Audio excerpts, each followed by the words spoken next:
Well, I'm glad I didn't pay a full price for this one. What's up everyone, welcome back to another review.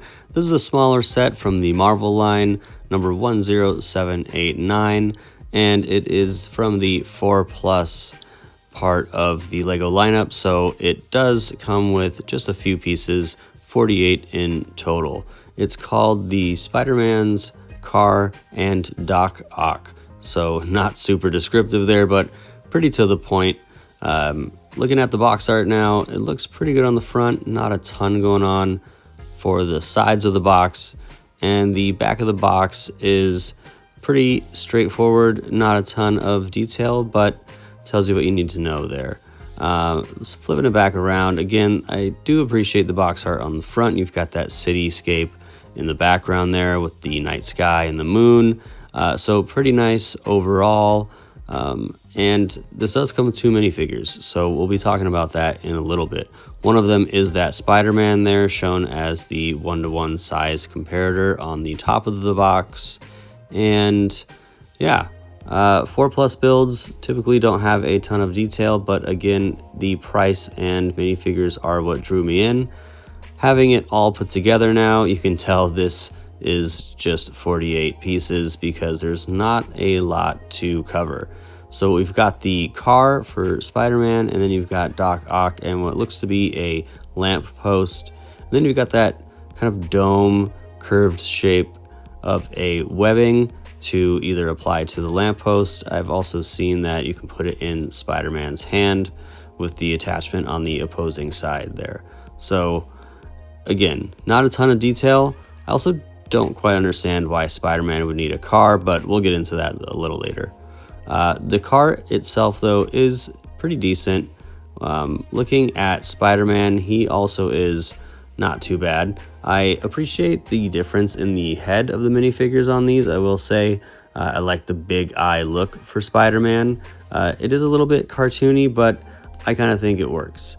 On the flip side, I didn't realize, and this is an error on my part, that both of these figures had the smaller legs. So we'll talk about that a little later as well. A couple more angles here for the overall build. And yeah, I mean, there's not really a lot to cover here. As we shift our focus to just the Spider-Man aspect of this set, again, he's got those smaller legs and he comes with this car. It does have some nice printed pieces on it, so I appreciate that.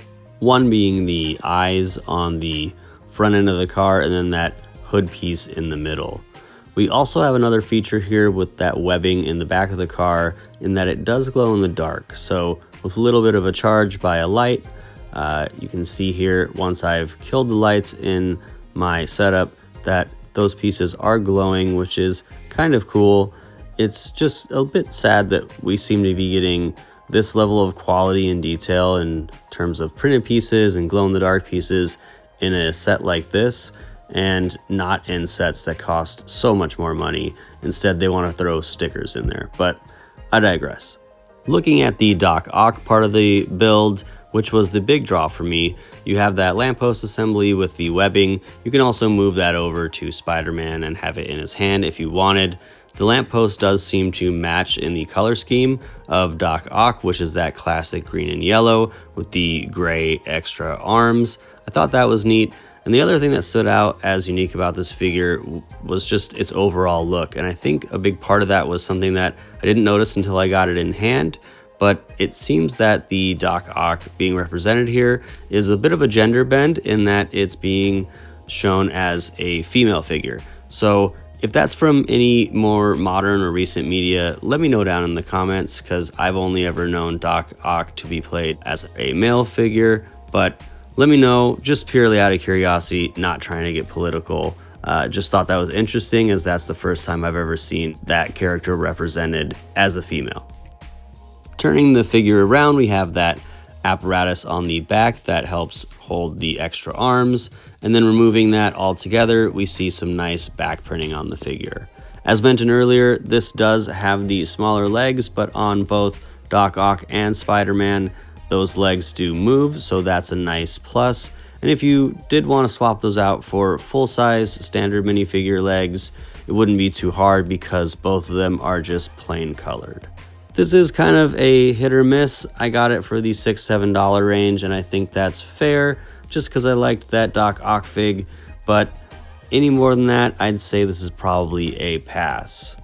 And that's going to do it for this one. Let me know what you guys think of this build. Until the next time, be safe out there, and I will catch you on the flip side.